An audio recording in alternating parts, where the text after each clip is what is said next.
हरे कृष्णा। तो आप सबका स्वागत है आज का डिप्लोमा कोर्स में। आज हमारा जो 13वां सेशन है और जो अध्याय 12 है उसको हम आज चर्चा करेंगे। तो सबका हार्दिक स्वागत है और बहुत बहुत धन्यवाद आप लोगों का, रेगुलरली आप अटेंड कर रहे हैं। और निश्चित रूप से आपका जीवन खुशहाल चल रहा होगा। नए साल में हम लोग प्रवेश करने जा रहे हैं। तो जो गुजरा साल है और नया साल है, वो दोनों साल ही आपके अच्छे रहेंगे। तो आज हम 12वें चैप्टर में प्रवेश करेंगे। जो 12वां चैप्टर छोटा चैप्टर है जिसमें केवल 20 श्लोक हैं। तो दो चैप्टर जो है भगवद गीता के अंदर छोटे हैं, एक 12वां और एक 15वां, दोनों के अंदर 20 श्लोक हैं। लेकिन इन 20 श्लोकों में भी भगवान ने इतना ज्ञान दिया है कि उसको ही हम चर्चा 1.5 घंटे तक कर सकते हैं। तो आज हम 12 चैप्टर को डिस्कस करेंगे कि भगवान को कौन व्यक्ति प्रिय है, भगवान को प्रिय भक्ति योग विषय कौन सा है, उसके बारे में आज हम चर्चा करेंगे।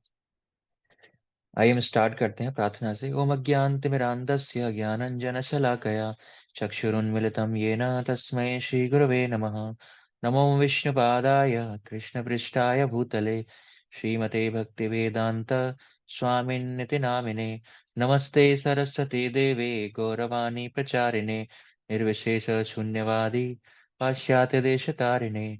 जय श्री कृष्ण चैतन्य प्रभु नित्यानंद श्री अद्वैत गदाधर शिवासादि गौर भक्त विंद। हरे कृष्णा कृष्णा कृष्णा हरे हरे, हरे राम राम राम हरे हरे। हरे कृष्णा। तो आप सबका फिर से स्वागत है। इस प्रकार हमने पिछले अध्याय में डिस्कस किया था। जो 12वां अध्याय था, मैं आपको स्लाइड शेयर करता हूँ।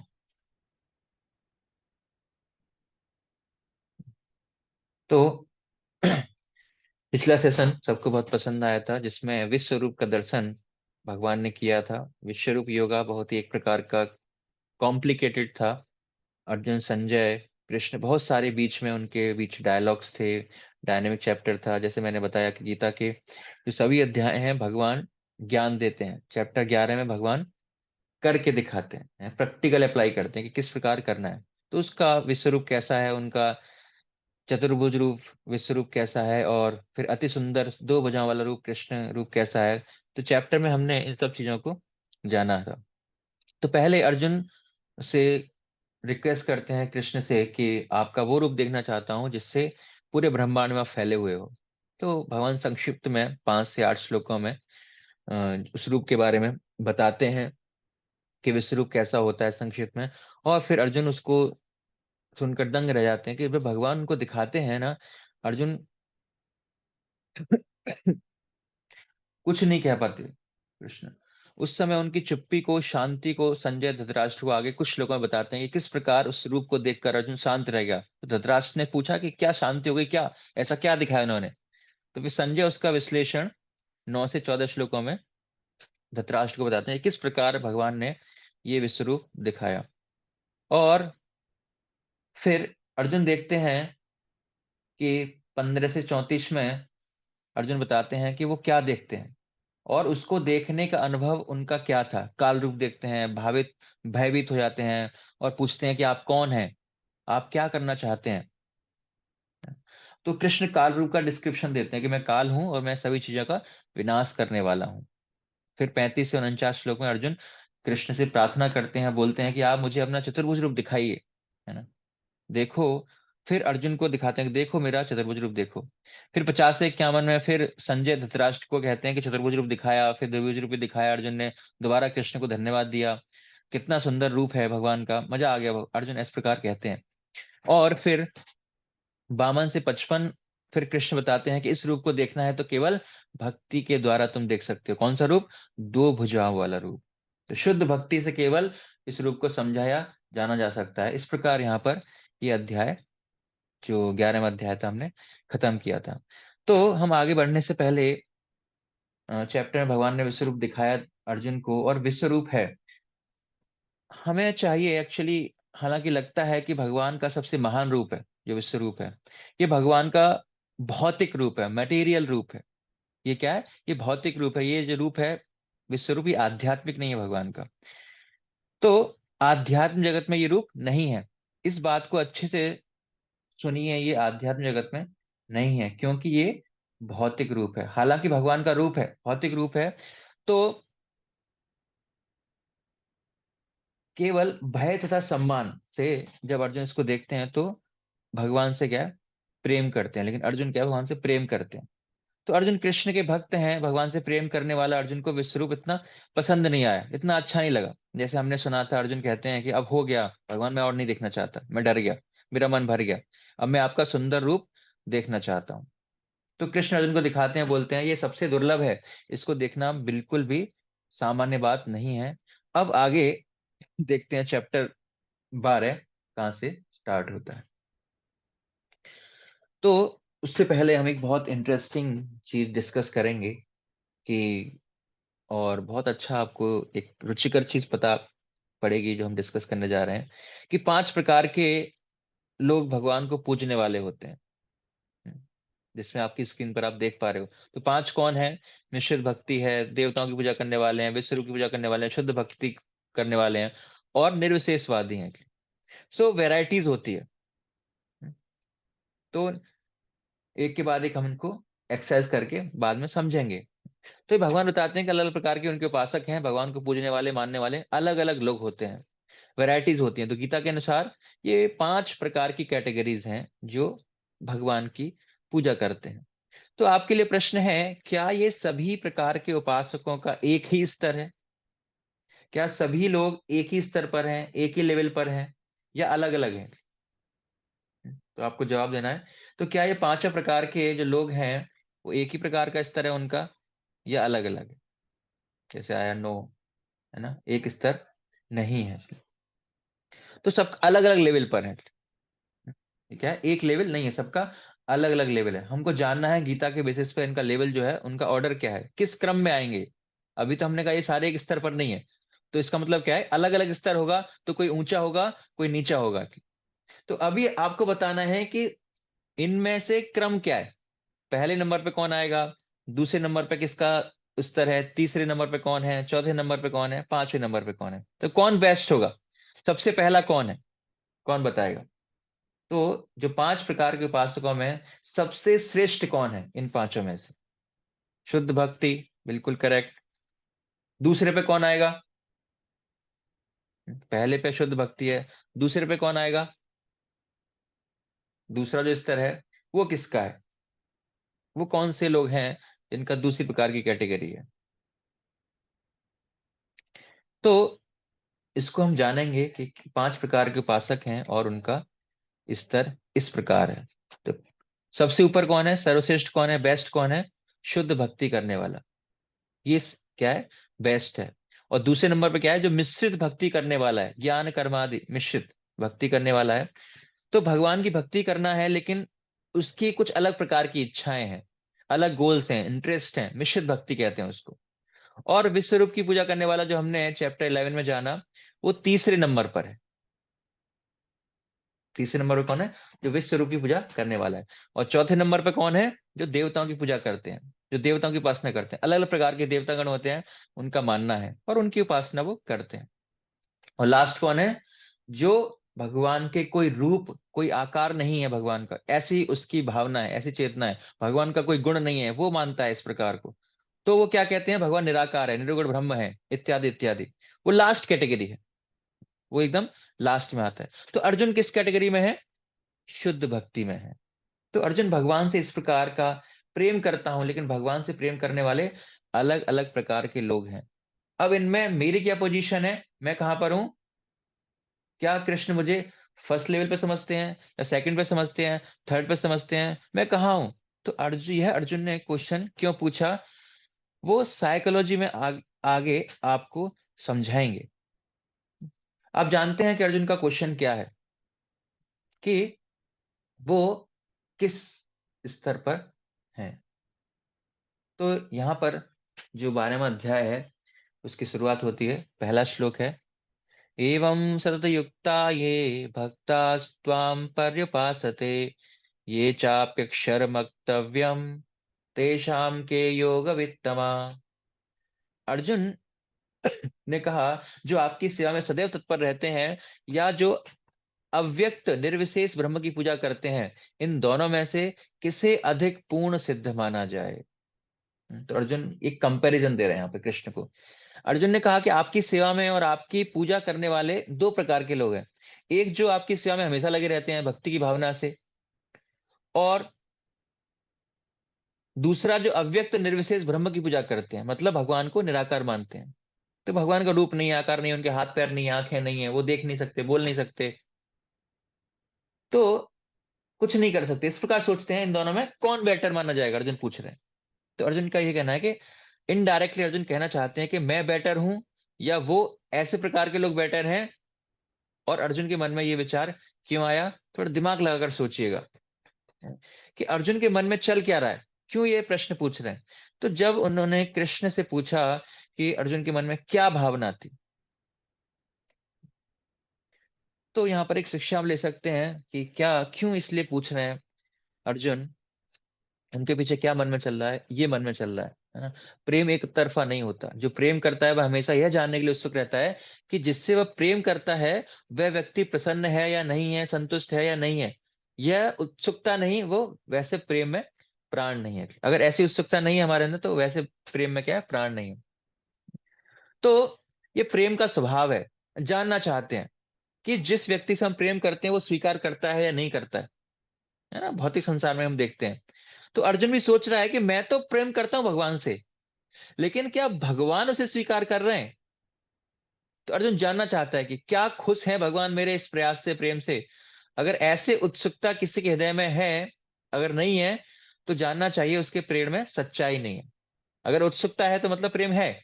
अगर ऐसी उत्सुकता नहीं है, सामने वाले की प्रसन्नता, संतुष्टि, इसका मतलब वो सच्चा प्रेम नहीं है, प्राण नहीं है उसमें।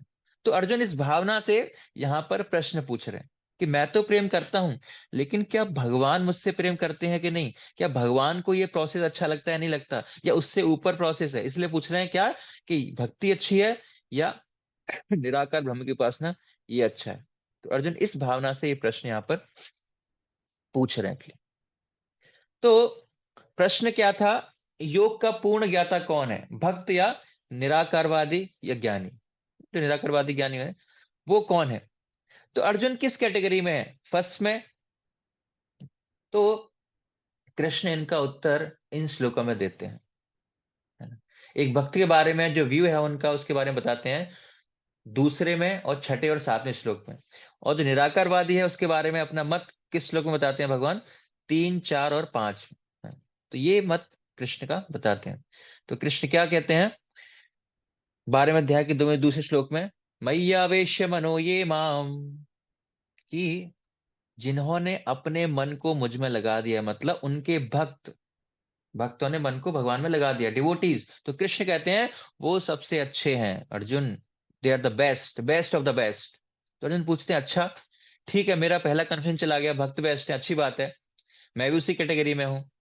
लेकिन उनके बारे में क्या, जो निराकारवादी होते हैं, उनके साथ क्या होता है? आप उनके साथ कैसे डील करते हैं? तो कृष्ण कहते हैं अंत में वो मेरे ही पास आते हैं, मुझे ही प्राप्त करते हैं। तो अच्छा, रुको रुको रुको, मैं आपके पास आते हैं, भक्त भी आपके पास आते हैं, अर्जुन कह रहा है। तो दोनों में डिफरेंस क्या हुआ, दोनों में अंतर क्या है? अगर भक्त भी आपके पास आ रहे हैं और जो निराकारवादी वो भी आपके पास आ रहे हैं, तो दोनों में अंतर क्या रह गया? कुछ नहीं रह गया। तो कृष्ण कहते हैं वो केवल ब्रह्म ज्योति को प्राप्त करते हैं, मेरे निराकार पहलू को प्राप्त करते हैं। अब ये ब्रह्म ज्योति क्या है? आप में से कुछ ने इसका नाम पहले सुना होगा। बहुत सारी ऐसी आध्यात्मिक संस्थाएं हैं जो ब्रह्म ज्योति के बारे में चर्चा करती हैं, है ना, ज्योति में, प्रकाश में।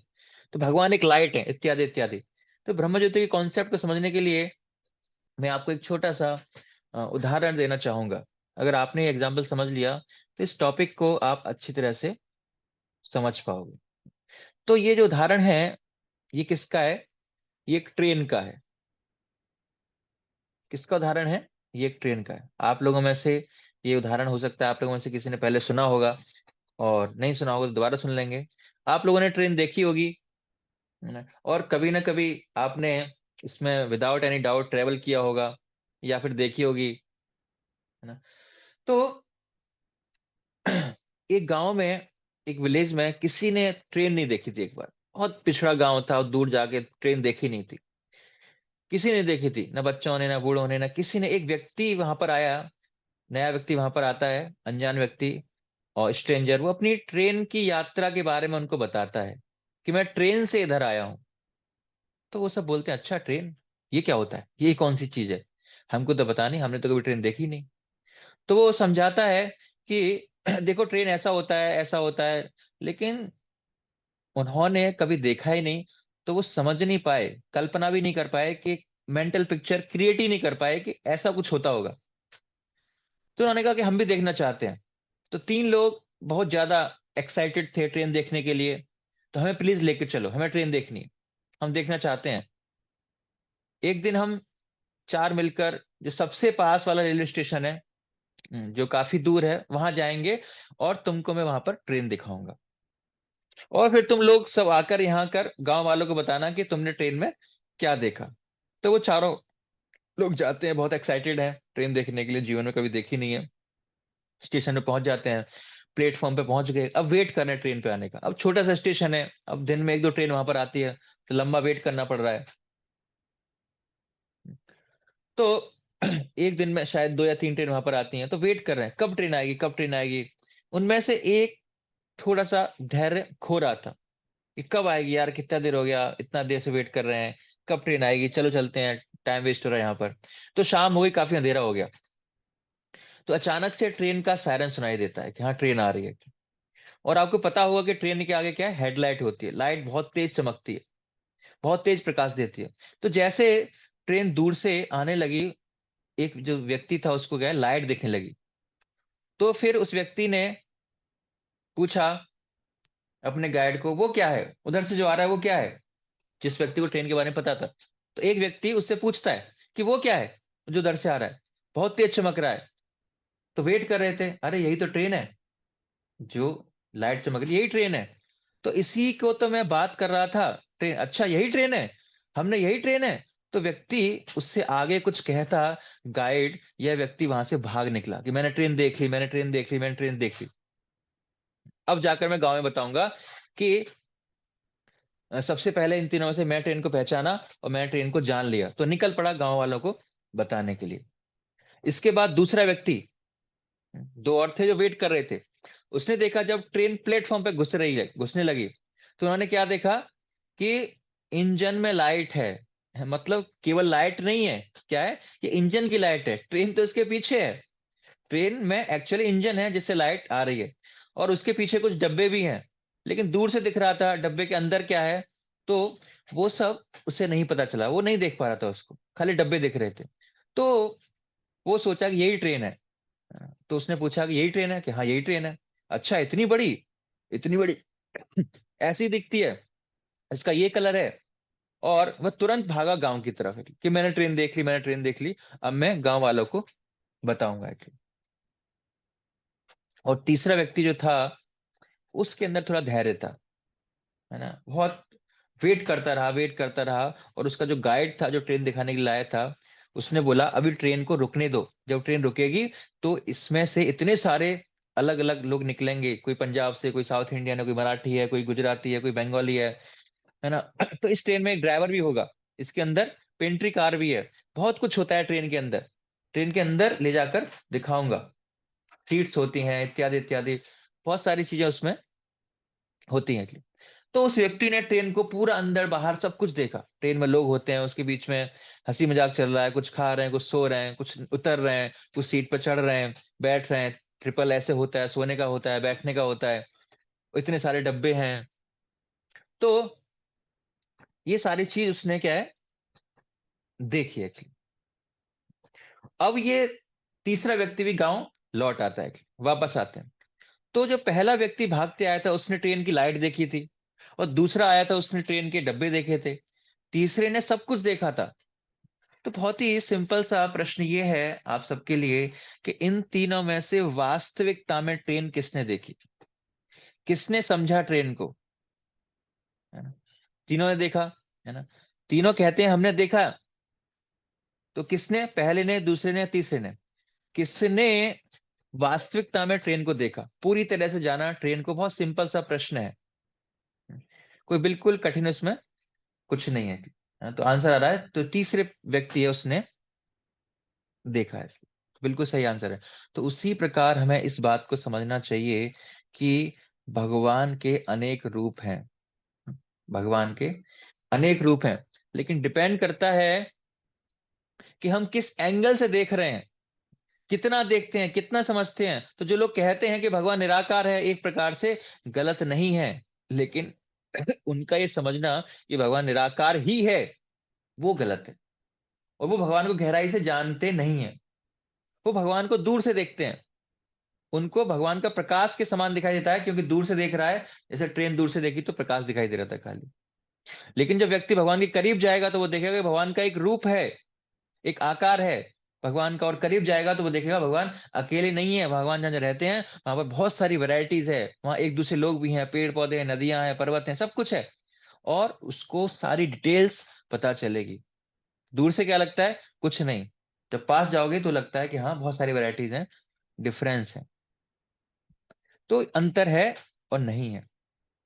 तो इस तरह के जो लोग होते हैं, इस ट्रेन के उदाहरण से हम समझ सकते हैं कि भगवान को भी कई तरह से लोग समझते हैं और वो निष्कर्ष पर पहुंच जाते हैं, और उनको वो एक तरह से गलत भी नहीं है।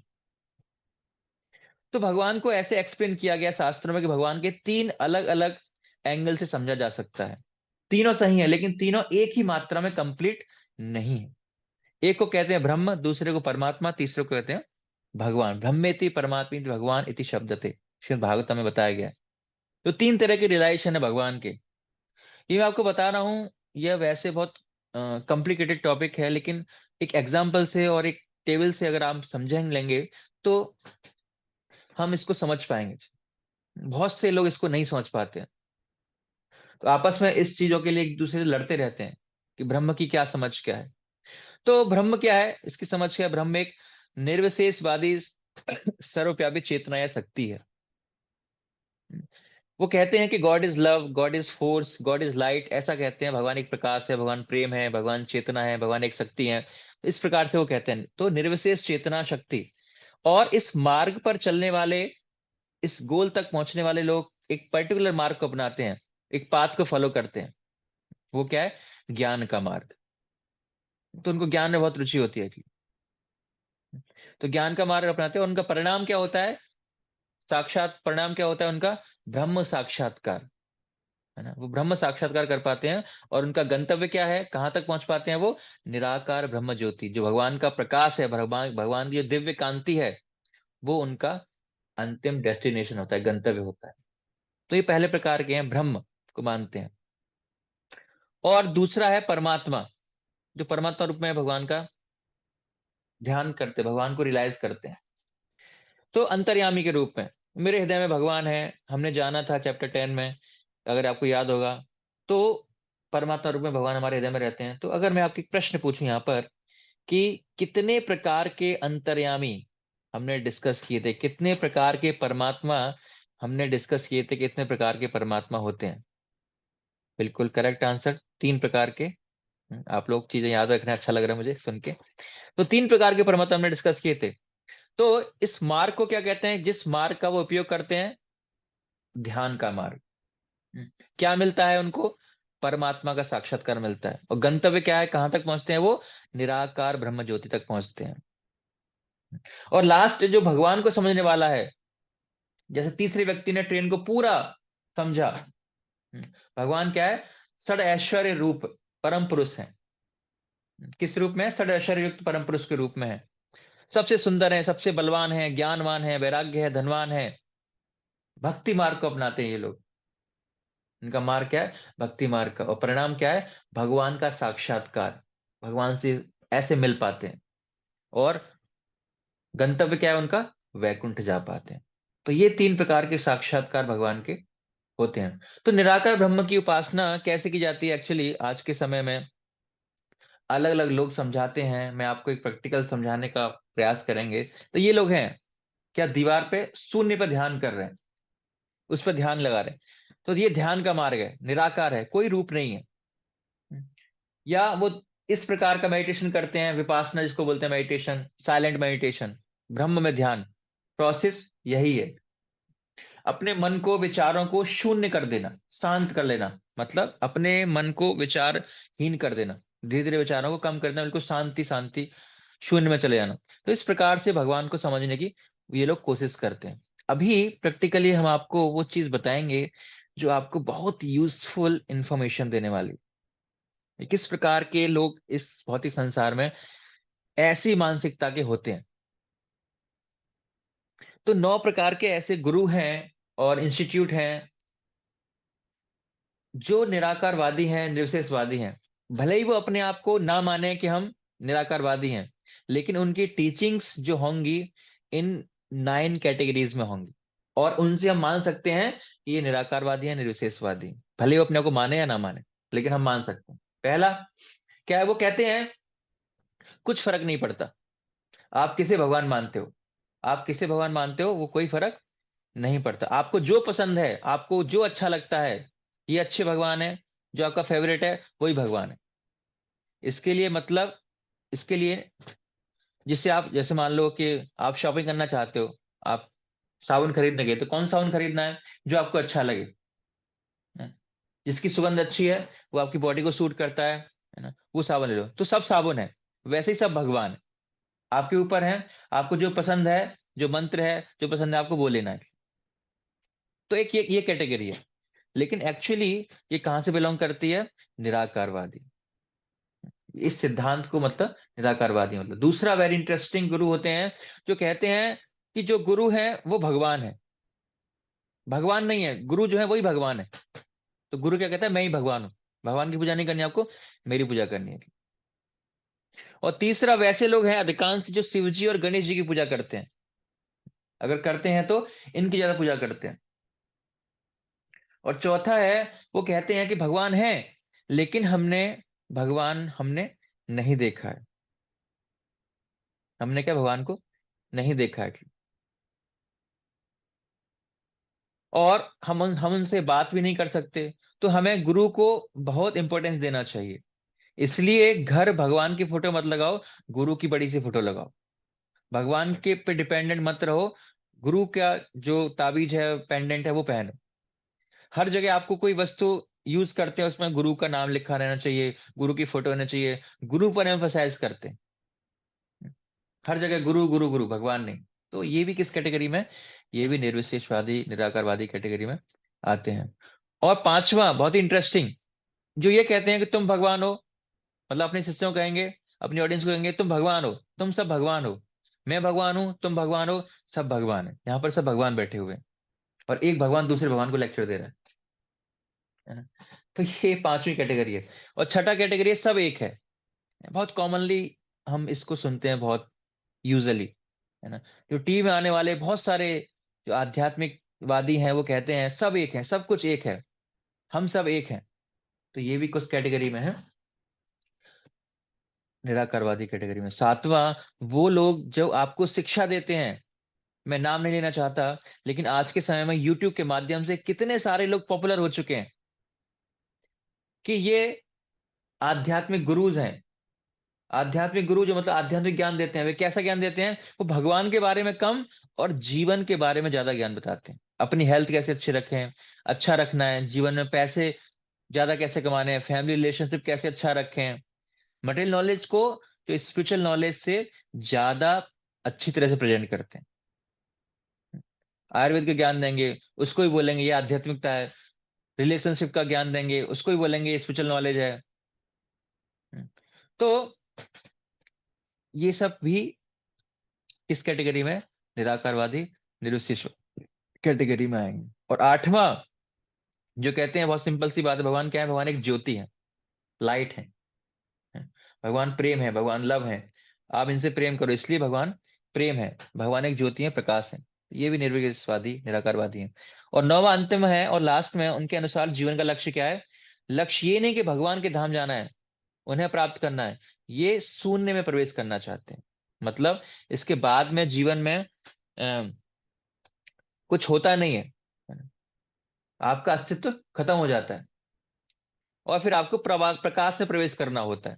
प्रकाश में जाकर आप मिल जाओगे, आपका अस्तित्व खत्म हो जाएगा। तो ये 9 प्रकार के लोग हैं, वो इस प्रकार की कैटेगरी में बिलोंग करते हैं, निराकारवादी या निर्विशेषवादी, जो भगवान के अनुसार पांचों कैटेगरीज में सबसे लोएस्ट है, सबसे नीचे का कैटेगरी है। तो यहाँ पर हमारे लिए एक शिक्षा है कि हम अपने ऑडियंस को बताना चाहेंगे, सब कुछ जो आध्यात्मिक दिखता है वो होता नहीं है। जैसे कि बाजार में जंक फूड है, जंक मीडिया मिलती है, वैसे ही बहुत सारी जंक आध्यात्मिकता है, स्पिरिचुअलिटी भी है। श्री कृष्ण वास्तव में जगत गुरु हैं, और क्योंकि वो भगवान है, और हमें गीता से सीखना चाहिए। अगर हम सच में आध्यात्मिक ज्ञान चाहते हैं तो हमें भगवत गीता से सीखना चाहिए। तो अर्जुन का क्वेश्चन था कि दोनों का एक ही गोल है, अंतर क्या है? अगर दोनों को एक ही गंतव्य मिल रहा है, एक ही जगह वो जा रहे हैं, तो दोनों में अंतर क्या है? तो भगवान कहते हैं उसको ब्रह्म ज्योति मिलेगी, और फिर भगवान ये बोलते हैं, और अर्जुन, वो आसानी से नहीं मिलेगी, वो भी जो ब्रह्म ज्योति मिलेगी वो भी ऐसे नहीं, बहुत मुश्किल है उसको प्राप्त करना। क्लेशोधिकरस्ते से साम, और वो बहुत कठिनाई के साथ मिलेगी, कष्टों के साथ। अपने लक्ष्य तक पहुंचता है बहुत कठिनाई के साथ। तो अर्जुन पूछते हैं ऐसा क्यों, इसको इतनी कठिनाई क्यों होती है? ब्राह्मण को प्राप्त करने में, ज्योति के प्रकाश को प्राप्त करने में क्या प्रॉब्लम है? मार्ग मुश्किल क्यों है, कठिन क्यों है? तो आप बताइए कि क्यों कठिन मार्ग है ब्रह्म ज्योति को प्राप्त करना। अर्जुन को कृष्ण तो कहेंगे, आंसर देंगे, लेकिन आप बताओ मार्ग आपको क्यों कठिन लगता है? आपकी क्या समझ है कि वो मार्ग कठिन क्यों है? भगवान क्यों कह रहे हैं कि वो कठिन है? उस चीज पर ध्यान करना जिसका कोई रंग नहीं है, आकार नहीं है, गुण नहीं है, क्यों कठिन है? लोग क्यों कहते हैं कि वो आसान नहीं है? ब्रह्म ज्योति का मार्ग जो है, जो निराकारवादियों का जो मार्ग है ना, जो ज्ञान का मार्ग है, वो कठिन क्यों है? क्या दिक्कत है उसमें, क्या लगता है आपको?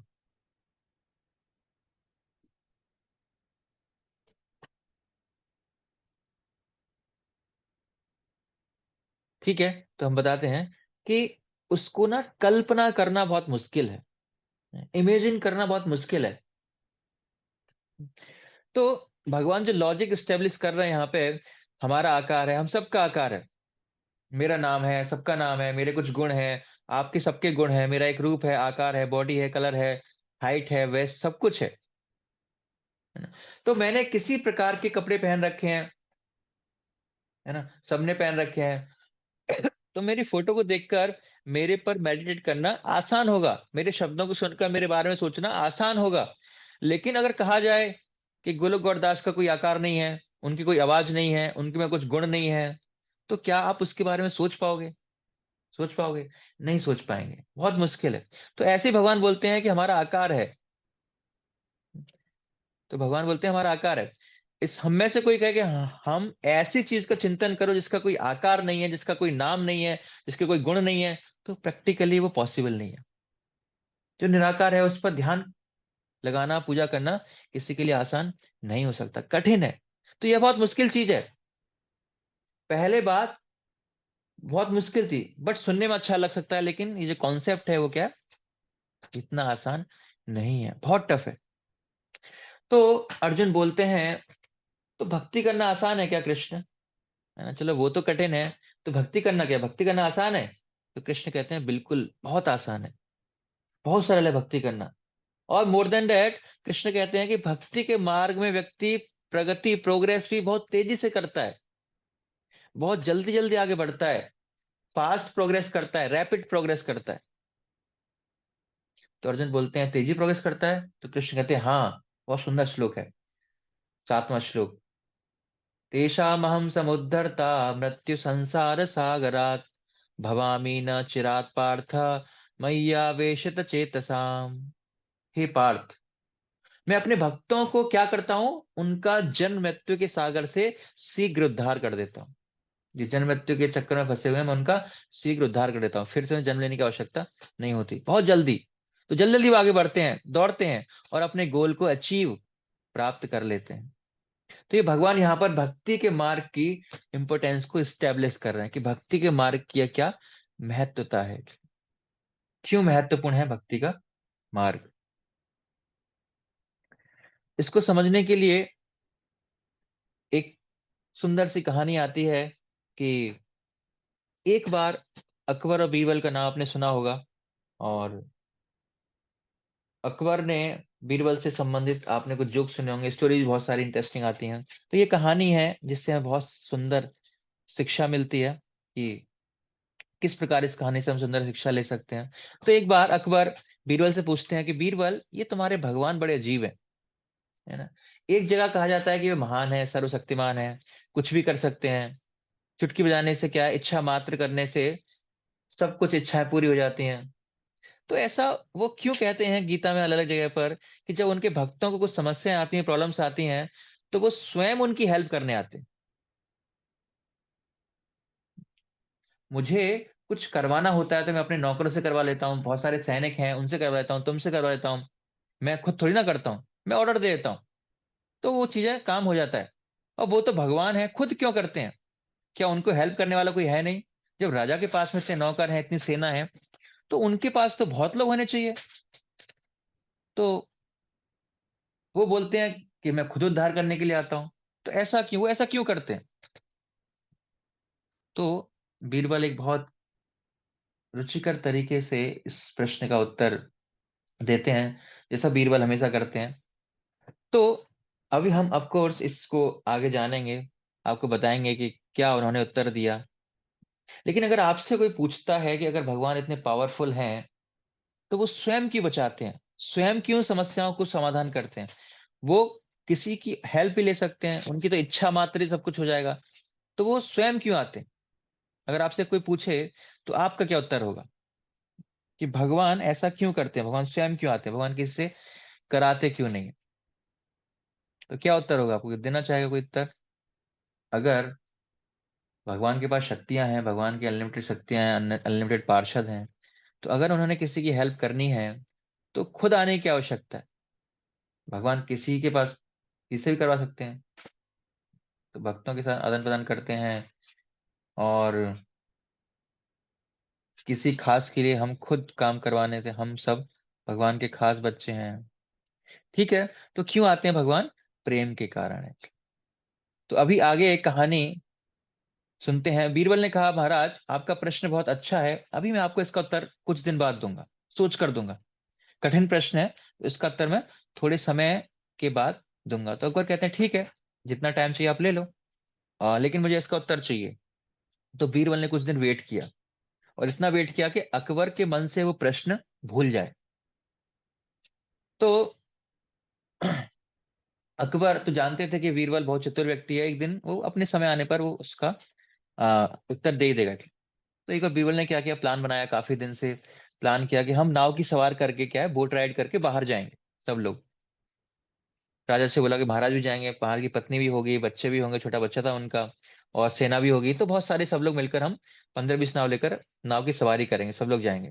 तो अकबर ने बोला बहुत अच्छा आइडिया है, और बहुत दिन हो गए बाहर घूमने नहीं गए पिकनिक में, तो चलते हैं सब लोग, चलो चलते हैं। तो बीरबल ने सारी व्यवस्था कर दी। एक बोट पर राजा खुद थे, बीरबल था, कुछ सैनिक थे, दूसरी बोट पर रानी थी, बच्चा था, सैनिक थे, तीसरी बोट पे और सैनिक थे। इस तरह बहुत सारे लोग वहां पर जा रहे थे। तो फिर अचानक क्या हुआ कि पानी में एक वस्तु गिर गई, कोई आवाज आई। तो बीरबल ने बोला, महाराज लगता है आपका बेटा गिर गया। तो राजा बोलता है, क्या बकवास करो बीरबल, ऐसे कैसे हो सकता है? नहीं नहीं महाराज देखो, उसने वही कपड़े पहने थे, वो कपड़े दिखाई दे रहे हैं, वही चीज डूबती हुई दिखाई दे रही है। तो अकबर कहता है, दूर से थोड़ा देखता है एक्चुअली। बीरबल, तुम सच बोल रहे हो क्या? बीरबल, देखो ना डूब जाएगा, मर जाएगा। तो अकबर बोलता है, बीरबल ऐसा नहीं हो सकता। बीरबल बोलता है, नहीं महाराज ऐसा ही है। बीरबल फिर घूमता है कि अभी हम सैनिकों को बुलाएंगे और सेना को बुलाएंगे उसको बचाने के लिए। तो उससे समय में क्या होता है कि अकबर खुद छलांग लगाकर बच्चे को बचाने के लिए तैर के चला जाता है। और जब पहुंचता है उस वस्तु के पास, तो देखता है वो क्या है, एक डॉल था, एक पुतला था, जो उस पुतले को बिल्कुल अपने बच्चे के जैसे उसको कपड़े पहनाए गए थे। तो जैसे कि उस बच्चे को पहनाए गए थे, एक बार वापस से तैर कर आए नाव पर, इतना ज्यादा क्रोधित हो गया कि किसने ये मजाक किया मेरे साथ, जिसने भी किया है उसको, उसकी गर्दन गई यार, उसकी गर्दन उड़ा दूंगा। तो बीरबल उनको शांत करते हैं, महाराज शांत रहिए, कोई दिक्कत नहीं, वापस चलते हैं, घर जाके बात करते हैं, प्रॉब्लम को सॉल्व करेंगे। जब वो वापस आते हैं, बीरबल कहते हैं, एक्चुअली महाराज मैं आपसे क्षमा मांगना चाहता हूँ, वो मजाक मैंने ही किया था, मैंने उस बच्चे को वैसे कपड़े पहनाए थे, और मैंने इस सैनिक को कहा था इस बच्चे को फेंक देना। तो अकबर को इतना गुस्सा आया, बोला, बीरबल तुम मुझे बताओगे नहीं कि तुमने ये घटिया काम क्यों किया? है ना? अगर नहीं है, अगर वैलिड रीजन नहीं हुआ तो मैं तुम्हारी गर्दन उड़ा दूंगा। तो बीरबल कहता है, महाराज आपने मुझे एक प्रश्न पूछा था, आपको याद है? कुछ दिनों पहले आपने एक प्रश्न पूछा था। तो बीरबल कहता है, महाराज कहते हैं भूल गया। हाँ, कुछ कुछ याद आ रहा है कि हाँ मैंने प्रश्न पूछा था। तो बीरबल पूछता है, जब बच्चा गिर गया, वहां इतने सारे सैनिक थे, इतने मंत्री थे, आपने उनको क्यों नहीं बोला बचाने के लिए, आप खुद क्यों गए? तो अकबर क्या कहता? अकबर समझ गया, उसके प्रश्न का उत्तर उसको मिल गया था। जैसे कि वो प्रेम के कारण खुद कूद गया अपने बच्चे को बचाने के लिए, उसी प्रकार भगवान अपने भक्तों से इतना प्रेम करते हैं कि जब भी अगर उनके जीवन में कोई समस्या आती है, तो भगवान बचाने के लिए क्या करते हैं? खुद जाते हैं भक्तों के लिए। तो भगवान किसी को वेट नहीं करते, भगवान किसी को भेजते नहीं है, भगवान क्या करते हैं? खुद जाते हैं। उसी प्रकार इसका एक बहुत सुंदर उदाहरण हमें एक जगह श्रीमद् भागवत में मिलता है, श्रीमद् भागवतम ग्रंथ में मिलता है। मैंने आपको ये स्टोरी आज नहीं बताएंगे, लेकिन एक एग्जाम्पल यहाँ पर तौर पर देना चाहेंगे। एक गजेंद्र नाम का हाथी था, जो भगवान की भक्ति करता था। पिछले जन्म में कुछ प्रार्थनाएं थी, कुछ पुण्य कर्म किए थे, तो हाथी के जन्म में मिला उसको। लेकिन उससे पहले के जन्म में, अंत की लाइफ में उसकी प्रॉब्लम आई और एक क्राइसिस आई, तो भगवान अचानक से याद आ गई हाथी को, गजेंद्र को। तो भगवान हेल्प के लिए भगवान को प्रे करता है। आप देख सकते थे, सुंदर फोटो है कि जो हाथी है, गजेंद्र का पैर एक मगरमच्छ ने पकड़ा हुआ है, और 1000 साल तक युद्ध चला। और जब हाथी को लगा कि नहीं, मेरी कोई हेल्प कर नहीं सकता, फिर वो भगवान को पुकारता है, और फिर भगवान तुरंत उसकी हेल्प करने के लिए आते हैं। आप जैसे फोटो में देख रहे हैं, वो एक पुष्प तोड़कर भगवान को अर्पित कर रहा है यहाँ पर, तो मैं बचाऊंगा, है ना? तो वो खुद गजेंद्र को भगवान स्वयं बचाने के लिए यहाँ पर आते हैं। तो ईश्वर भागवतम में, जिसे भागवतम पुराण भी कहते हैं, उसके 12 स्कंद हैं, और उसमें से 8वें स्कंद में ये कहानी आती है, पास टाइम आते हैं। तो बहुत सुंदर इंटरेस्टिंग शिक्षा यहाँ पर मिलती है कि किस प्रकार भगवान अपने भक्तों की रक्षा करने के लिए स्वयं आते हैं, किसी को वो भेजते नहीं है। तो अब अर्जुन का एक और प्रश्न है कि अच्छा, समझ में आ गया कि मैं आपको बहुत प्रिय हूं, तो मैं जानना चाहता हूं कौन कितना प्रिय है। कोई डिवीजन है क्या? भक्तों का में भी कैटेगरी होती है ना? उनमें भी कोई डिविजन्स हैं क्या? भक्तों में बहुत सारे कैटेगरी हैं कि ये इतना प्रिय है, ये इतना प्रिय है, ये इतना प्रिय है, ऐसा कुछ है क्या? तो कृष्ण कहते हैं, हाँ, सब भक्त एक जैसे नहीं होते, है ना? भक्तों में वैरायटी है। तो सबसे पहले भगवान बताते हैं उस व्यक्ति के बारे में जो भगवान को सबसे प्रिय है, जो सबसे करीब है, श्लोक 8 में। तो अभी जो सेक्शन है गीता का, बहुत महत्वपूर्ण लेसन है, हमको बताता है कि भक्ति के अंदर भी लेवल्स होते हैं। भक्ति में ऐसा नहीं है कि सब एक ही लेवल पर है, सब भक्त एक जैसे होते हैं, नहीं, भक्ति में भी लेवल्स होते हैं। यहाँ पर हमने फर्स्ट सेकंड कर कर जानेंगे। तो कृष्ण इस अध्याय के 8वें श्लोक में बताते हैं, भगवान बोलते हैं, उसका क्या गुण है जो सबसे प्रिय है मुझे? मय्ये व मन अधंतस्त, मुझ में मन एक निष्ठ करता है वो, है ना? मुझ में मन को वो पूरी तरह से लगा देता है, एक निष्ठ कर देता है। मतलब उसके मन में केवल एक ही विषय रहता है, भगवान कृष्ण, और वो किसी चीज के बारे में सोचता नहीं है। इतना ज्यादा भगवान से प्रेम करता है। फिर भगवान बोलते हैं, उससे नीचे लेवल में कौन है? जो भगवान में अपनी बुद्धि को लगाता है। मतलब पहले कौन है? जो मन को लगाता है, और दूसरा कौन है? जो बुद्धि को लगाता है। तो मन में लगाने वाला बुद्धि लगाने वाले से ज्यादा बेटर माना गया है। ये कौन सा लेवल है? सेकंड। तो जब व्यक्ति भगवान से 100% शुद्ध प्रेम करता है, प्योर लव, तो उस लव में कोई मिलावट नहीं होती, प्रेम के स्तर पर भक्ति करता है, तो वो क्या है? हाईएस्ट है, बहुत अच्छा है। तो अभी प्रश्न आपके लिए ये है कि ऐसा क्यों है कि मन लगाने वाला बुद्धि लगाने वाले से ज्यादा बड़ा माना गया है? एक तो बुद्धि लगा रहा है, दूसरा मन लगा रहा है। तो कहने के बुद्धि लगाने वाले से मन लगाने वाला ज्यादा बड़ा है, ऐसा क्यों है? क्या कारण हो सकता है? भगवान इस व्यक्ति को ज्यादा प्रिय है, तो ऐसा क्यों है? क्योंकि वो अपने भक्तों से बहुत प्रेम करते हैं, तो दोनों से प्रेम करते हैं। तो जो मन लगा रहा है वो क्यों? मन और बुद्धि में क्या फर्क है? मन चंचल होता है, ऐसा नहीं है? और कोई? सो हम आपको समझाते हैं, मन और बुद्धि दो चीजें होती हैं, है ना? ये मन है और एक दिमाग है। बहुत अच्छा है। तो जो मन है वो हृदय से जुड़ा हुआ है, और जो बुद्धि है वो दिमाग से जुड़ी है, ब्रेन से जुड़ी है। तो जो मैं भगवान से हृदय से प्रेम करता हूं, या दिमाग से प्रेम करता हूं, बुद्धि से प्रेम करता हूं? तो दोनों में फर्क है। मतलब भगवान से प्रेम करते हैं बिकॉज भगवान महान है, इसको बोलेंगे हम दिमाग से बुद्धि से प्रेम कर रहे हैं भगवान से। लेकिन भगवान से प्रेम कर रहे हैं हृदय से, मतलब अनकंडीशनल, है ना, वो ज्यादा बेहतर है। इसलिए दोनों लेवल में कौन सा अच्छा है? जो मन से, जिसने भगवान को मान लिया, मन समर्पित कर दिया, वो सबसे हाईएस्ट है। तो अर्जुन बोलते हैं, अरे कृष्ण, ये तो बहुत अच्छा लेवल हो गया, इससे थोड़ा सा नीचे और अगर कोई इतना नहीं कर सकता, मन बुद्धि नहीं लगा सकता, तो और भी कोई ऑप्शन है उसके पास? नहीं, और कोई कैटेगरी है? तो कृष्ण कहते हैं कोई प्रॉब्लम नहीं है, उससे एक कदम नीचे आ जाओ, है ना। वो क्या है? अभ्यास योगेन, मुझे प्राप्त करने की इच्छा को विकसित करने के लिए अभ्यास करो। अगर आपको भगवान से प्रेम नहीं है, उस प्रेम को प्राप्त करने के लिए प्रैक्टिस करो, अभ्यास करो, प्रेम करने का अभ्यास करो। इसको टेक्निकली बोलते हैं साधना भक्ति। यहाँ पर हम उसको हम नहीं समझाएंगे, यहाँ का ही टॉपिक नहीं है साधना भक्ति, लेकिन आपको एक ग्लिम्स देना चाहते हैं खाली, ताकि आगे आने वाले कोर्स में आपको अच्छे से सीखने के लिए इच्छा आपकी बनी रहे। तो साधना भक्ति क्या है? सेकंड लेवल भक्ति भक्त है, इसमें वो प्रैक्टिस करता है भगवान से प्रेम करने का। तो प्रश्न यह है कि बहुत लोग, अगर हम बात करें तो लोग कहते हैं कि भगवान से जो प्रेम है वो तो एकदम नेचुरल है, हृदय की बात है, इसमें प्रैक्टिस की क्या जरूरत है, इसमें अभ्यास क्या करना? अगर प्रेम है तो है, नहीं है तो नहीं है। हम प्रेम करते हैं, जब नहीं होता है तो नहीं करते हैं। तो हम किसी प्रकार का दिखावा वगैरह नहीं करते। जब अंदर से वो फीलिंग्स आती है तो हम भगवान से को मानेंगे, जब नहीं आएगी तो हम भगवान को नहीं मानेंगे। हम बड़ा चढ़ाकर अपने आप को नहीं दिखाते, तो क्या प्रैक्टिस करना, क्या अभ्यास करना? अभ्यास करने की आवश्यकता है। तो जब भक्ति हृदय की बात है तो अभ्यास क्यों? क्यों चाहिए अभ्यास? आपके अंदर की बात है ना भक्ति, तो हमें प्रैक्टिस की क्या आवश्यकता है?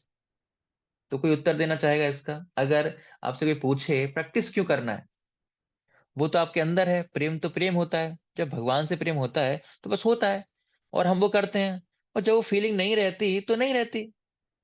हम उसको, ऐसा नहीं है कि हर दिन हम भगवान से प्रेम करो, ऐसा नहीं चलता। तो आप क्या करोगे?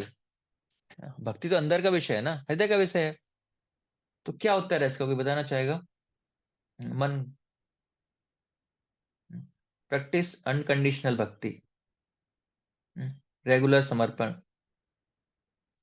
सो भगवत गीता में क्या कहते हैं उस चीज से संबंधित अभ्यास करने को? तो अभ्यास योगेन, साधना भक्ति इसका आंसर है। तो इसके आंसर में आपको दो चीज समझाना चाहता हूं। एक तो है संक्षिप्त में आंसर बताएंगे, और दूसरा एक एग्जाम्पल देकर बताएंगे आपको। तो आंसर यह है कि भक्ति अंदर है, लेकिन अभी वो भक्ति जो है वो सोई हुई है, सुप्त अवस्था में है अंदर, बाहर नहीं आई हुई, अंदर से ही आएगी। लेकिन कैसी अवस्था में है वो? सो रही है, सुप्त अवस्था में। तो उसको जगाना है, और उसको जगाने के लिए हम क्या कर रहे हैं? अभ्यास कर रहे हैं, प्रैक्टिस कर रहे हैं। अब ये कैसे किया जाएगा प्रैक्टिस जो है? उदाहरण से इसको हम समझेंगे कि जैसे कि आप लोग गांव में रहे हैं, या गांव में देखा होगा आपने, एक हैंड पंप होता है, इसको हैंड पंप बोलते हैं, नल बोलते हैं उसको, जिसको जमीन से पानी निकालने के लिए हम लोग यूज करते हैं। तो उसको हम पंप करते हैं और पानी बाहर निकलता है जमीन से। तो आपने देखा होगा बहुत बार उसे ज्यादा समय के लिए अगर यूज ना किया जाए तो पानी छोड़ देता है, मतलब पानी नहीं आता, जितना भी पंप मारो उसमें हैंड से, लेकिन पानी नहीं आता है। तो पानी अंदर सूख गया है, तो पानी को पकड़ने नहीं पा रहा है, वो पानी अंदर है, बहुत नीचे है, लेकिन वो पकड़ नहीं पा रहा है, तो पानी नहीं आ पा रहा। तो क्या करना होता है? जो बुद्धिमान और अनुभवी लोग होते हैं, तो वो क्या करते हैं? बाहर से पानी लाते हैं और अंदर पानी डालते हैं उसके। आपने देखा होगा, है ना। और पानी अंदर डालते हैं, उसके बाद पंप करते हैं, तो अचानक से अंदर से पानी निकलना स्टार्ट हो जाता है, पानी बाहर आ जाता है। तो इतना सुंदर उदाहरण है समझने के लिए कि भक्ति हमारे अंदर है ना। लेकिन स्वाभाविक नेचुरल चीज है, हमारे हृदय में है, लेकिन क्या है? सोई हुई है। ये कोई आर्टिफिशियल चीज नहीं है कि कुछ लोग भक्ति करने के लिए कुछ को नहीं करनी चाहिए क्योंकि कुछ को अच्छा लगता है, कुछ को नहीं लगता। नहीं, भक्ति सबके हृदय में है, भगवान के प्रति प्रेम आकर्षण सबके हृदय में है, लेकिन वो सुप्त अवस्था में सो रहा है। और उसे हमें बाहर से नहीं लेना है, अंदर से उसको जगाना है। बहुत अधिक काल से व्यक्ति ने उसका बोध खो दिया, भक्ति की नहीं हमने, तो वो सो गई है, उसका बोध चला गया, तो कनेक्ट नहीं कर पा रहे हम। लेकिन जैसे बाहर से पानी डालते हैं तो अंदर से पानी निकलता है, तो वैसे ही बात क्या है, जब हम भक्ति का बोध खो देते हैं, उसे वापस जगाने के लिए क्या करते हैं? हम बाहर से प्रैक्टिस करते हैं, बाहर से अभ्यास करते हैं, और इस प्रैक्टिस से क्या होता है, वो भक्ति दोबारा जाग जाती है, बाहर निकल कर आ जाती है। इतना सुंदर उदाहरण यहाँ पर दिया गया है। तो मैं एक एग्जाम्पल और देना चाहता हूँ, जैसे कि कई बार हम गाड़ी चला रहे होते हैं और बहुत दिन गाड़ी यूज नहीं करते, तो उसका इंजन बैठ जाता है, चलता नहीं है ना, कितनी भी चाबी घुमाओ वो नहीं चलता है, लेकिन चलेगी नहीं। उस समय क्या करना पड़ता है, हमें गाड़ी को धक्का मारना पड़ता है बाहर से। पहले कैसे स्टार्ट होती है, वो अंदर से स्टार्ट होती है, लेकिन अंदर से स्टार्ट नहीं होती, बाहर से धक्का लगाते हैं थोड़ा सा, ऐसे नहीं पूरी गाड़ी लेके जाते हैं, थोड़ा सा धक्का लगाते हैं, और धक्का लगाते हैं, धीरे धीरे क्या होता है, इंजन स्टार्ट हो जाता है, गाड़ी चलने लगती। तो वैसे ही भक्ति हृदय की बात है, हृदय का काम है भक्ति करना, लेकिन जब हमारे हृदय में वो भक्ति सो जाती है, सुप्त अवस्था में हो जाती है, तो हमको बाहर से अभ्यास करके उसको जगाना पड़ता है, इसलिए हम उसको प्रैक्टिस के रूप में करते हैं। तो कृष्ण अर्जुन को बताते हैं, अर्जुन को प्रैक्टिस के रूप में जगाना पड़ता है, कैसे, उसको भक्ति को अभ्यास करके जगाना पड़ेगा। तो अर्जुन बोलते हैं, ये अभ्यास भी तो बहुत लोग नहीं करना चाहते, है ना, टाइम नहीं है, मन नहीं लगता, बिजी हैं, बाद में करेंगे। तो लोगों के पास में बहुत सारे वैलिड और इनवैलिड रीजंस होते हैं। तो कृष्ण कहते हैं कोई बात नहीं, उनको भी चांस मिलेगा, उससे भी लोअर लेवल है। क्या, क्या अवसर है उनके लिए, उनको भी अवसर देता हूं मैं, एक कदम और नीचे आ जाओ। वो क्या है कि मत कर्म परमो भव, मतलब आप सही चीज करो, शास्त्रों के अनुसार करो, कोई गलत कार्य मत करो, जो आपको अच्छा लगे वो करो, लेकिन रिजल्ट को मुझे दो, जो परिणाम है उसको मुझे सौंप दो। उसको बोलेंगे निष्काम कर्म योग। निष्काम रूप से कर्म करना है, उसके परिणाम को भगवान को देना है। तो भगवान से जुड़ जाना इस प्रकार से, ये थर्ड है ना, पहला शुद्ध भक्ति, दूसरा साधना भक्ति अभ्यास करना, और तीसरे लेवल पर है निष्काम कर्म। तो कम से कम निष्काम कर्म करो, जो फल है उनको मुझे अर्पित करो। मंदिर बनाने के लिए धन दो, गीता के लिए धन दो, शक्ति दो, समय दो। तो अपने फलों को भगवान के लिए समर्पित करना, ये क्या है, थर्ड लेवल का है। तो अर्जुन बोलते हैं कि कुछ लोग वो भी नहीं कर सकते, है ना, भगवान को क्यों दें, है ना, उनको क्या जरूरत है ना? हम किसी गरीब को देंगे, वहां देंगे, यहाँ देंगे, कमी है, भगवान के पास कौन सी कमी है। तो कृष्ण कहते हैं कोई बात नहीं, और नीचे चलते हैं, है ना, फलों को नहीं देना चाहते, कोई दिक्कत नहीं, तो क्या करो, दूसरों के लिए निस्वार्थ सेवा करने दो। मतलब मेहनत करेंगे, बट दूसरों के लिए। तो कृष्ण कहते हैं सर्व कर्म फल त्यागम, है ना, सहायता करनी दूसरों की, हॉस्पिटल खुलवाने हैं, खाना बांटना है, घर बनवाने हैं, दवाई देनी है, सेवा करनी है निस्वार्थ भाव से, चाहे वो इंसान है या पशु है, जो भी प्रकृति है, किसी की भी सेवा करनी है। तो इसको क्या कहेंगे, निष्काम कर्म। एक शब्द इसमें गायब हो गया, पहले क्या था, निष्काम कर्म योग, मतलब वो भगवान से जुड़ा हुआ था, ये क्या है, केवल निष्काम कर्म, ये भगवान से जुड़ा हुआ नहीं है। अगर आपने नोटिस किया हो तो पहले क्या था, निष्काम कर्म योग था, ये क्या है, निष्काम कर्म है केवल, ये भगवान से कोई लेना देना नहीं है, क्योंकि भगवान से जुड़ा नहीं है। तो भगवान बोलते हैं इतना तो करो, एटलीस्ट इतना तो कम से कम करना चाहिए। लेकिन अर्जुन बोलते हैं लेकिन ये तो स्पिरिचुअल नहीं है, आध्यात्मिक नहीं है ना कृष्ण। तो कुछ भी अच्छा काम करना, समाज सेवा करना, कृष्ण कहते हैं ये आध्यात्मिक नहीं है, लेकिन ये आध्यात्मिक तक लाता है, स्पिरिचुअलिटी तक ये आपको लेकर आएगा। निस्वार्थ भावना से अगर हम सेवा करेंगे, तो वो व्यक्ति आध्यात्मिकता की ओर लेके जा सकता है।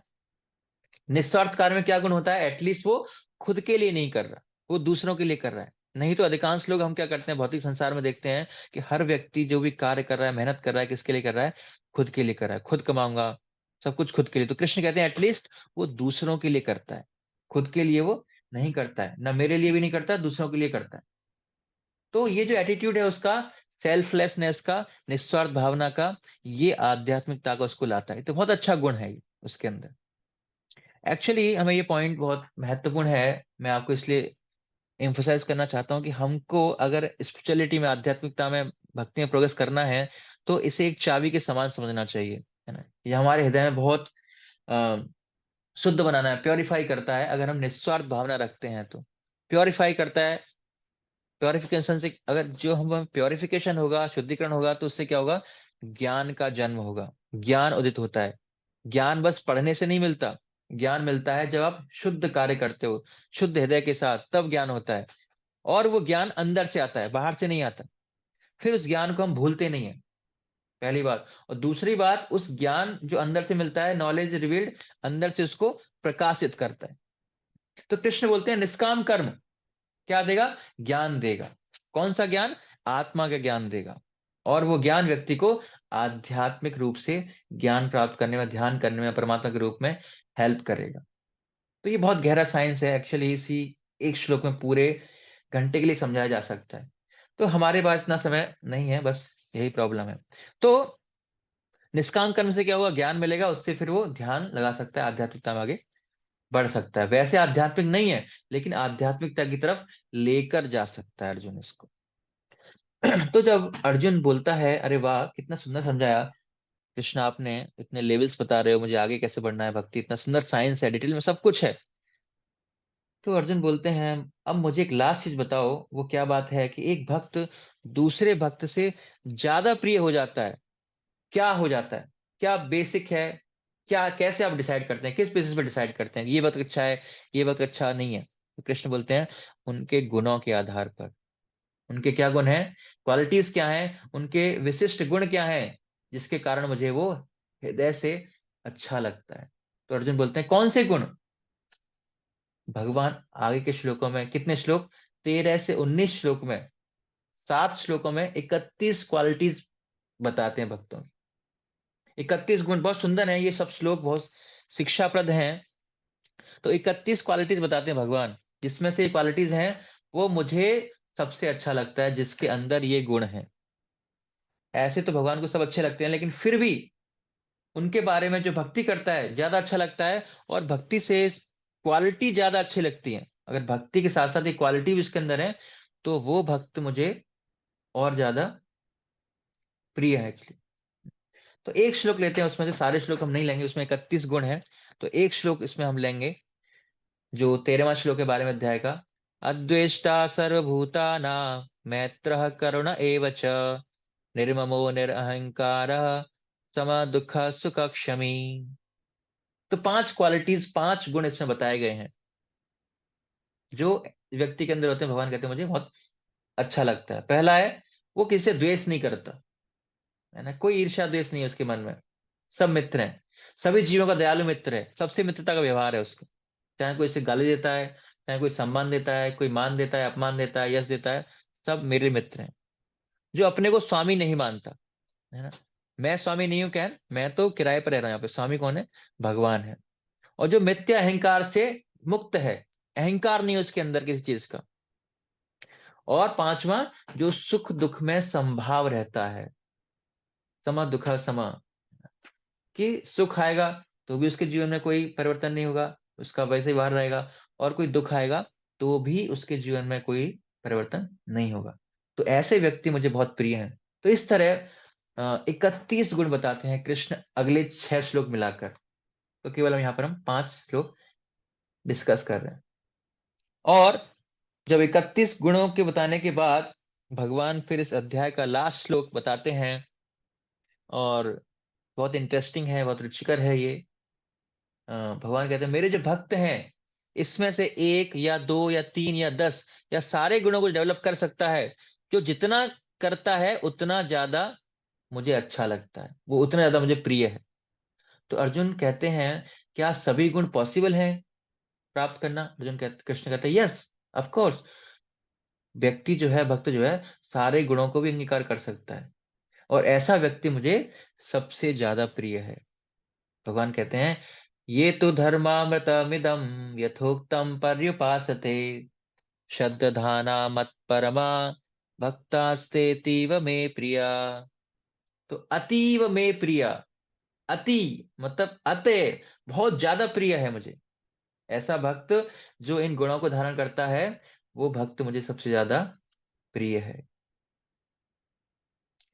तो संसार में हम देखते हैं कि इतने सारे लोग हैं जो सेल्फ हेल्प बुक्स पढ़ते हैं या सेल्फ डेवलपमेंट की बुक्स पढ़ते हैं, जिससे कि अपने बारे में, अपने को अच्छा बनाया जाए।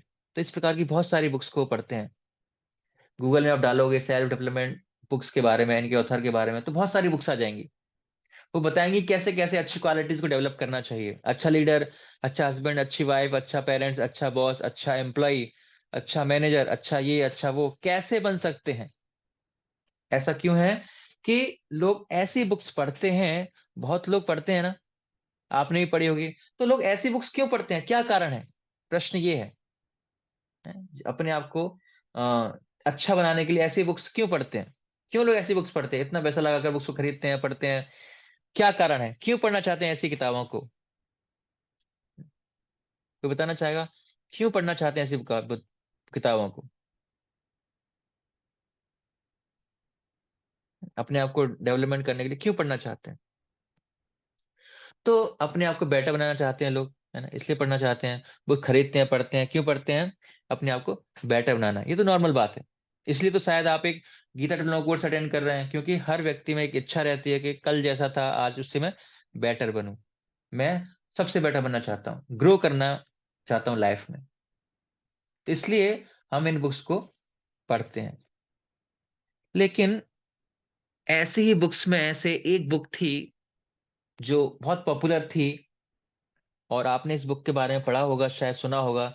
इसका नाम है 7 habits of highly effective people, है ना, जो स्टीफन आर कोवे ने लिखी है, उनके ऑथर हैं। तो जो उन्होंने इस बुक को लॉन्च किया, बहुत पॉपुलर, 25 मिलियंस, मतलब 2.5 करोड़ पुस्तक बिक गई उनकी कॉपीज। तो ऑथर जो है वो क्रिश्चियन मोनेस्ट्री में रहते थे और वहां पर उनका जीवन बीता, तो कुछ शिक्षा उन्होंने बाइबल से ली, और उसके बाद कुछ शिक्षा उन्होंने भगवत गीता से भी ली उसमें। जब बुक पढ़ोगे तो आपको पता पड़ेगा कि भगवत गीता से कौन सी शिक्षाएं ली गई हैं। जब आपको गीता का ज्ञान होगा तो उसके बाद उस बुक को पढ़ोगे तो पता पड़ेगा आपको कि यार ये सारी शिक्षाएं तो गीता में भी है। तो एक बार जब वो व्यक्ति इंडिया में, बेंगलोर में आए, तो उनका टॉक था ऑथर इस बुक के। तो उन्होंने कहा कि मुझे आश्चर्य होता है कि इस कंट्री में, जहां पर ज्ञान भारी मात्रा में मिल सकता है, लोग उस ज्ञान को क्यों क्यों नहीं एक्सेप्ट करते, है ना। मेरी बुक में जो प्रिंसिपल्स हैं, जो सिद्धांत हैं, वो मैंने गीता से ही लिए हैं, और वो एक गीता के एक बूंद के समान है, भगवत गीता एक सागर के समान है। और मेरी बुक में क्या है, वो खाली एक बूंद के समान है, लेकिन फिर भी लोग भगवत गीता नहीं पढ़ना चाहते। तो ये जो प्रिंसिपल मैंने दिए हैं बहुत कम है, लेकिन अगर गीता को लें तो गीता में भगवान बहुत ज्यादा सिखाते हैं। तो स्टीवन कोवे की बुक की 25 मिलियन, लगभग 2.5 करोड़ के समान बुक्स कॉपी बिक चुकी हैं। तो वो कह रहे हैं कि मेरी बुक कोई नहीं पढ़ता, सॉरी, मेरी बुक पढ़ते हैं, भगवत गीता को नहीं पढ़ते, जो सोर्स है उसका। तो जीवन का बदलने वाला ज्ञान देने में अभी दोनों में क्या अंतर है ना, अगर हम ऐसी बुक से पढ़ते हैं या डायरेक्ट भगवत गीता से पढ़ते हैं, तो दोनों में अंतर क्या है, ज्ञान तो वही है ना। अगर उससे ही पढ़े तो दिक्कत क्या है उसमें, है ना। एक ज्ञान हमें गीता से मिला, वो भी सेल्फ डेवलपमेंट का ज्ञान है। इसमें कृष्ण 31 क्वालिटीज देते हैं, स्टीवन वो भी अपने 7 क्वालिटीज बता रहे हैं, कृष्ण 31 क्वालिटीज बता रहे हैं 12वें अध्याय में, और आगे चैप्टर 16 में और बताएंगे। तो इन दोनों बुक्स में डिफरेंस क्या है, एक में नॉलेज है, दूसरे में भी नॉलेज है, इन दोनों में नॉलेज है, डिफरेंस क्या है, दोनों से नॉलेज मिल रही है, हमको ज्ञान मिल रहा है, लेकिन फिर भी डिफरेंस है, क्या है दोनों में अंतर, क्या है, कोई बताना चाहेगा। अगर ज्ञान ही है, कुछ अंतर है या कुछ अंतर नहीं है, दोनों में से किसी से पढ़ो, कोई अंतर है या नहीं है। भक्ति, ठीक है, और कोई। ये आज के लिए आपका लास्ट प्रश्न है, उसके बाद हम अगले लेसन में जानेंगे। तो सेम चीज हो सकती है, लेकिन स्पिरिचुअल ठीक है, लेकिन स्टीफन कोवे ने भी तो स्पिरिचुअल बुक से ही नॉलेज लिया।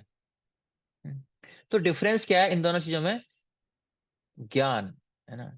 एक होता है ज्ञान, दूसरा होता है साक्षात्कार। एक होता है ज्ञान, दूसरा साक्षात्कार, जानना, है ना, अनुभव करना होता है। थ्योरी दूसरा होता है एक रियलिस्टिक प्रैक्टिस, है ना। दो ये चीजें हैं, दो डिफरेंस हैं। तो जब हम भगवान ज्ञान देते हैं तो वो ऐसा नहीं है कि बस थ्योरी बता रहे हैं, वो एक्चुअल में इन सब चीजों को खुद भी फॉलो करते हैं, और उनके फॉलोअर्स, उनके डिवोटीज में भी इन चीजों को फॉलो करते हैं। एक ऑथर बुक में लिखता है, वो सब कुछ नहीं करता, वो केवल पुस्तक में लिख देता है। तो यहां से एक बहुत सुंदर शिक्षा हम ले सकते हैं कि ये जो लेसन है, शिक्षा बहुत सुंदर शिक्षा है। कोई ज्ञान जानता है क्या, और कोई ज्ञान के अनुसार जीता है। हम किसी से भी सीख सकते हैं, लेकिन जो पालन करता है उससे हम बहुत गहराई से सीख सकते हैं। तो हम किससे भी सीख सकते हैं, लेकिन जो ज्ञान के अनुसार जीता है, उस ज्ञान को प्रैक्टिकली अप्लाई कर रखा है अपने जीवन में, जो पालन करता है, उससे अगर हम बहुत गहराई से सीखते हैं उस ज्ञान को, अगर वो हमें बताएगा तो, क्योंकि वो उस व्यक्ति से अनुभव सिखाता है, साक्षात्कार करके सिखाता है। तो भगवान केवल ज्ञान नहीं दे रहे, भगवान में ये सब अच्छे गुण हैं, इससे भी ज्यादा गुण हैं। और एक कोई ऑथर जो सेल्फ डेवलपमेंट बुक दे रहा है, उसमें ये सब पर्सनैलिटी क्वालिटीज हो नहीं सकती, है नहीं उसके अंदर। तो उससे पढ़ेंगे तो हमारे अंदर आने में टाइम लगेगा, नहीं आ पाएंगे। तो उसने तो सब पढ़ा और बस कॉपी पेस्ट कर दिया, चाप दिया, अच्छे तरीके से प्रेजेंट कर दिया, आपको पढ़ो और अपनी लाइफ बदलना चाहोगे। लेकिन भगवान के अंदर ये सब गुण है, भगवान सर्वमंगल, ऑल गुण है, उनके सीखेंगे तो बहुत गहराई तक हम लोग सीख पाएंगे। तो ऐसी बुक से सीखेंगे सुपरफिशियल जाएगा, ऊपर से ऊपर, क्योंकि जो ज्ञान दे रहा है उसने स्वयं इस ज्ञान को नहीं धारण किया है, अपने जीवन में इन गुणों को नहीं धारण किया है, तो इसलिए हमें भी उन गुणों को नहीं धारण कर पाएंगे। तो बहुत महत्वपूर्ण शिक्षा है। और इसी शिक्षा के साथ यहाँ पर चैप्टर हमारा समाप्त होता है। तो लास्ट चैप्टर है इस सेक्शन का, जैसे मैंने बताया कि पहले 6 चैप्टर सेक्शन था जो स्वयं के बारे में थे, और जो नेक्स्ट 6 चैप्टर थे 7 to 12 वो कृष्ण के बारे में थे, और जो लास्ट चैप्टर था वो कृष्ण को प्रिय के बारे में। तो ये कौन सा योग है? प्रेम का योग है। भगवान से जुड़ो प्रेम के माध्यम से। तो ज्ञान से कर्म से जुड़ सकते हैं, लेकिन नहीं जुड़ना, हमें प्रेम से भक्ति से जुड़ना है। कितना सुंदर तरीके से हमने इस श्लोक में भगवान बता रहे हैं कि किस प्रकार भगवान को कौन व्यक्ति प्रिय है। जो इन क्वालिटीज को धारण करता है वो व्यक्ति भगवान को बहुत प्रिय है।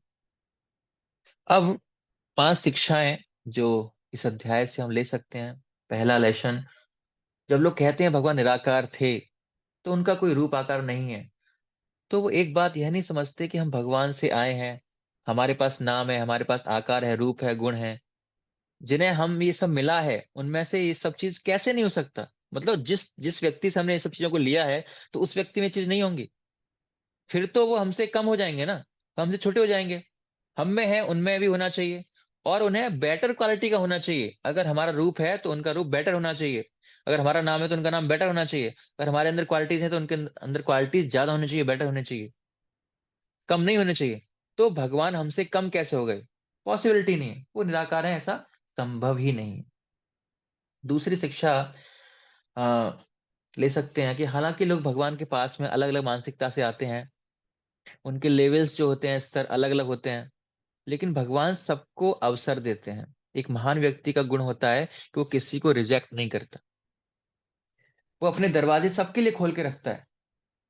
आप जैसे आगे बढ़ो, there is hope for everyone, है ना, कहते हैं ना, होप फॉर एवरीवन। तो कृष्ण हर लेवल के व्यक्ति को एक्सेप्ट करते हैं, लो लेवल, हाई लेवल, सबको एक्सेप्ट कर रहे हैं। भगवान कह रहे हैं ये नहीं कर सकते, अच्छा ये करो, तो ये नहीं कर सकते, ये करो, कुछ तो करो।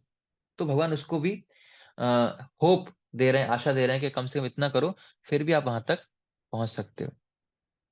नेक्स्ट है, थर्ड है, बहुत महत्वपूर्ण चीज है। अगर हम आध्यात्मिक जीवन में आगे बढ़ना चाहते हैं, तो आप सभी को हिंदी में निस्वार्थ, हृदय में क्या होगा? निस्वार्थ गुण होना चाहिए, निस्वार्थ भावना होनी चाहिए। लेकिन हम सबको क्या करना चाहिए? इस सेल्फलेस को, एक क्वालिटी को, निस्वार्थ को बढ़ाना चाहिए। जितना ज्यादा हमारा हृदय शुद्ध होगा, हम शुद्ध मोटिव के साथ कोई भी कार्य करेंगे, प्योर हार्ट के साथ, हमारे हृदय में स्पिरिचुअल नॉलेज उतना ज्यादा फ्लरिश होगा, उतना ज्यादा उमड़ेगा।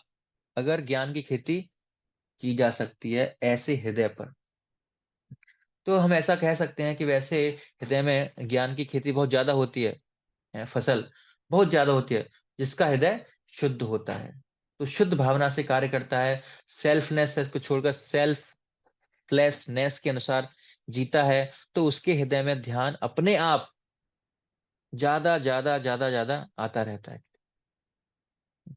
तो ये गुण भगवान उनको सिखा रहे हैं, deep deep deep deep spiritual knowledge दे रहे हैं।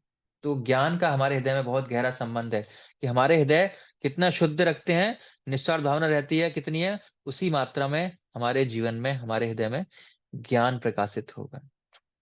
चौथा, एक क्वेश्चन अभी आया भी है, संबंधित है, कि ज्ञान में और व्यवहार में अंतर होता है। कुछ लोग कहते हैं लेकिन उनको व्यवहार नहीं होता है। ज्ञान बोलते हैं लेकिन उनके व्यवहार में वो चीज नहीं दिखती है। ऐसा क्यों? क्योंकि वो अपनी नॉलेज को प्रैक्टिस में अप्लाई नहीं करते। वो बोलते हैं, सुनने में अच्छा लगता है ना, वो बोल में अच्छा लगता है, लेकिन करने में बैंड बज जाती है। मतलब मुश्किल लगता है, डिफिकल्ट है, सेक्रीफाइस करना पड़ता है, तो वो करते नहीं है। वो करने के लिए पेन चाहिए, वो पेन को एक्सेप्ट नहीं करना चाहते, स्वीकार नहीं करना चाहते। जब तक उस पेन को हम एक्सेप्ट नहीं करेंगे, यह ज्ञान हमारे लिए एक्चुअली व्यवहार में परिवर्तन नहीं लाएगा, बस यह ज्ञान ज्ञान ही रह जाएगा।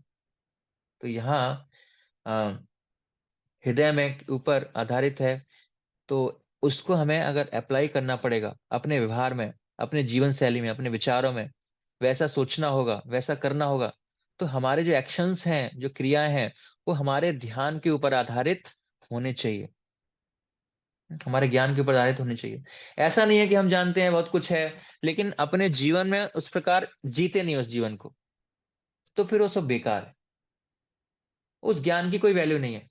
हम जो जानते हैं, हमारी लाइफ वैसी ही होनी चाहिए, उसके अनुसार जीना चाहिए, तो ज्ञान और व्यवहार एक जैसा हमारा होना चाहिए। और पांचवा है, गुणों में निवेश करो, इन्वेस्ट करो। हर व्यक्ति करता है, कोई फंड में करता है, कोई शेयर में करता है, कोई बैंक में करता है, कोई रिलेशनशिप में करता है। लेकिन अगर हम भगवान को, अपने आप को भगवान के पास ले जाना है, तो हमें अच्छे गुणों में इन्वेस्ट करना चाहिए, गुड क्वालिटीज में भक्ति करना है, साथ साथ अच्छे गुण डेवलप करने की कोशिश करनी चाहिए। अगर वो नहीं करना, तो भगवान हमें लिस्ट क्यों देते हैं? वो लिस्ट इसलिए दिया है कि आप आज से ही काम करना चालू कर दो। भगवान 31 गुणों की लिस्ट दे रहे हैं, तो मैंने बताया आपको। तो उसमें हमें काम करना है, उन गुणों को अंगीकार करना है, धारण करना है, प्रैक्टिस करनी है, कि इस क्वालिटी को भी अंदर लाना है, इसको क्वालिटी को कैसे बढ़ाऊं, एक क्वालिटी, दो क्वालिटी, पांच क्वालिटी, 10 क्वालिटी, जितना डेवलप कर सकते हैं उन गुणों को डेवलप करना है। काइंडनेस बढ़ानी है, करुणा बढ़ानी है, दया बढ़ानी है, कैसे बढ़ाएं, धैर्य कैसे बढ़ाएं, डिटर्मिनेशन कैसे बढ़ाएं, दूसरों को क्षमा करने की क्षमता कैसे बढ़ाएं। तो इन क्वालिटीज में इन्वेस्ट करना है हमको, इन गुणों में आगे बढ़ना है। तो एक नजर में ये अध्याय हमने डिस्कस किया। इस चैप्टर में, छोटा सा चैप्टर है, केवल 3 सेक्शन है। अर्जुन ने पूछा कौन बेटर है, तो कृष्ण ने उत्तर दिया, साकारवादी जो भक्त है वो श्रेष्ठ है। निराकारवादी मेरे पास आएगा बहुत समय बाद, बहुत कठिनाइयों के साथ आएगा, लेकिन पूरी तरह से मुझे नहीं समझेगा, केवल वो ब्रह्म ज्योति तक जाएगा। और फिर उन्होंने नेक्स्ट 5 श्लोकों में, 8 से 12 में भक्ति के अलग अलग स्तर बताए। और लास्ट में उन्होंने 13 से 20 में भक्ति के, भक्तों के अंदर जो 31 गुण हैं उनके बारे में कहा। तो ये सब है, जो जिनके अंदर ये गुण है, वो व्यक्ति मुझे सबसे ज्यादा प्रिय है। तो इस प्रकार ये चैप्टर समाप्त होता है। अगला अध्याय, हम जो नेक्स्ट सेक्शन है हमारा, है ना, जो ज्ञान योग के बारे में है, मतलब पहले 6 चैप्टर, बीच के 6 चैप्टर भक्ति के खत्म हो चुके हैं। अब ज्ञान के बारे में, जगत के बारे में भगवान इंफॉर्मेशन देंगे। तो कौन साक्षी है, उसका उदाहरण हम समझेंगे 13वें अध्याय में। हरे कृष्णा। आप सब लोगों का बहुत बहुत धन्यवाद, आपने इतना समय निकाला और इस ज्ञान को लेने का प्रयास कर रहे हैं।